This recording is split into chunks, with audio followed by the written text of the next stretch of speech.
السلام علیکم ورحمۃ اللہ وبرکاتہ۔ آج کی ویڈیو میں ہم آپ کو ایک نہایت دلچسپ اور عبرتناک قصہ سنانے جا رہے ہیں جس کا تعلق قدیم زمانے کی ایک عظیم قوم سے ہے جسے ہم قرآن پاک میں قوم عاد کے نام سے جانتے ہیں۔ یہ قوم اپنی بے مثال طاقت، فن تعمیر اور تعمیر کردہ عجائبات کی وجہ سے مشہور تھی، لیکن ان کا غرور اور نافرمانی آخر کار ان کے زوال کا باعث بنی۔ آئیے جانتے ہیں قوم عاد کے بارے میں اور ہم اس قصے سے کیا اسباق حاصل کر سکتے ہیں۔ قرآن مجید میں 9 سورتوں میں قوم عاد کا ذکر ملتا ہے۔ قوم عاد کی طاقت اور وسائل کی فراوانی کا تذکرہ ہمیں بتاتا ہے کہ یہ قوم اپنے دور میں زبردست، ترقی یافتہ اور باوقار تھی۔ سورہ ہود آیت نمبر 50۔ یہ آیت ہمیں بتاتی ہے کہ اللہ تعالیٰ نے اپنے پیغمبر حضرت ہود علیہ السلام کو بھیجا تاکہ وہ اپنے لوگوں کو توحید کی دعوت دے اور ان کے دلوں میں غرور اور کفر کا جو زہریلا بیج تھا اسے ختم کرے۔ لیکن قوم عاد نے اپنی طاقت اور عالیشان تعمیرات کی بدولت یہ سمجھا کہ وہ اللہ کی بندگی سے اوپر ہے۔ نعوذ باللہ۔ حضرت ہود علیہ السلام کو اللہ تعالیٰ نے قوم عاد کی ہدایت و اصلاح کے لیے بھیجا۔ آپ نے اپنے لوگوں سے مخاطب ہو کر کہا، اے میری قوم، اللہ کی عبادت کرو کیونکہ اللہ کے سوا تمہارے لیے کوئی معبود نہیں ہے۔ حضرت ہود علیہ السلام نے اپنے پیغام میں اس بات پر زور دیا کہ حقیقی کامیابی اور نجات صرف اللہ تعالی کی رضا حاصل کرنے میں پوشیدہ ہے۔ ان کا پیغام نہ صرف روحانی بلکہ سماجی اور اخلاقی اصلاح کا بھی مطالبہ کرتا تھا۔ بدقسمتی سے قوم عاد نے نہ صرف اس دعوت کو ٹھکرایا بلکہ اپنی عالیشان تعمیرات اور بے پناہ طاقت کا صحرا اپنے سر پر لکھ لیا۔ ان کے لیے یہ سمجھنا معمولی بات تھی کہ دنیاوی طاقت ہی ان کی کامیابی اور عظمت کا پیمانہ ہے۔ قوم عاد اپنے زمانے کی بہترین تعمیراتی مہارت اور جدید طرز تعمیر کے حامل تھے۔ ان کے شہر اور قصبے نہایت پرزرق و برق اور شاندار تھے۔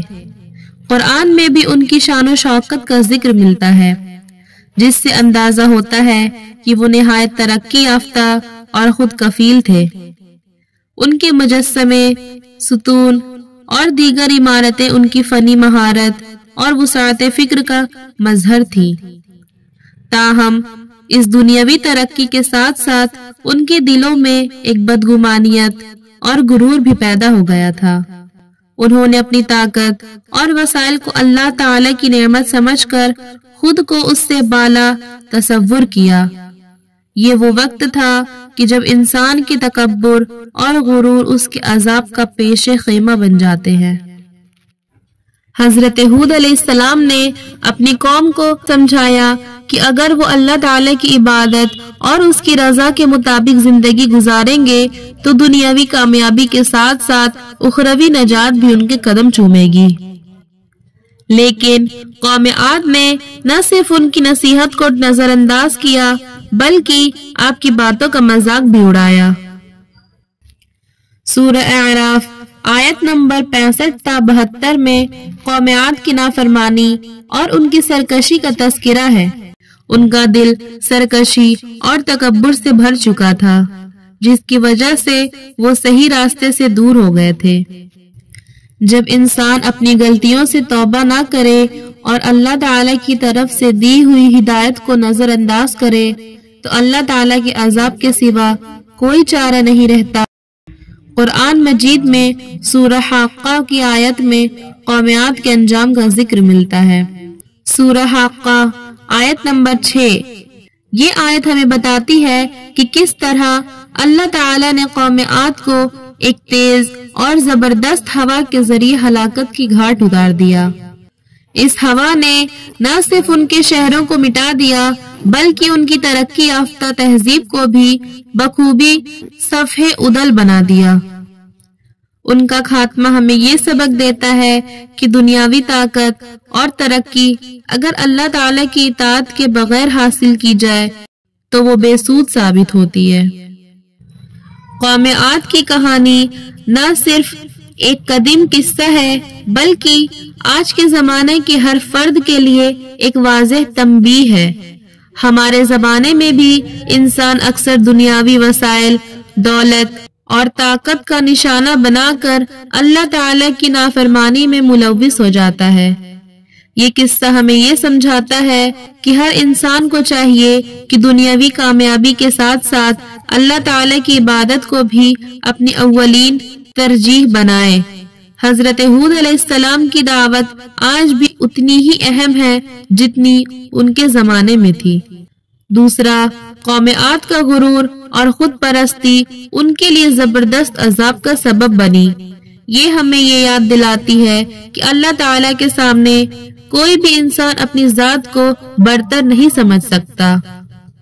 تیسرا یہ کہ اگرچہ قوم عاد کی تعمیرات اور ترقی نے انہیں دنیا میں ممتاز کیا، لیکن یہ سب کچھ وقتی تھا۔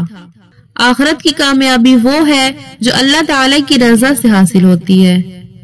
چوتھا یہ کہ اگر انسان اپنی غلطیوں کا اعتراف کر کے اللہ تعالیٰ سے معافی مانگ لے تو وہ ہر نقصان سے بچ سکتا ہے۔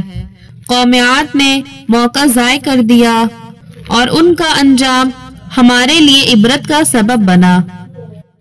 آئیے ہم دعا کریں کہ اللہ تعالی ہمیں اپنے پیغام کو سمجھنے اور اپنی عبادت میں ثابت قدم رہنے کی توفیق عطا فرمائے، آمین۔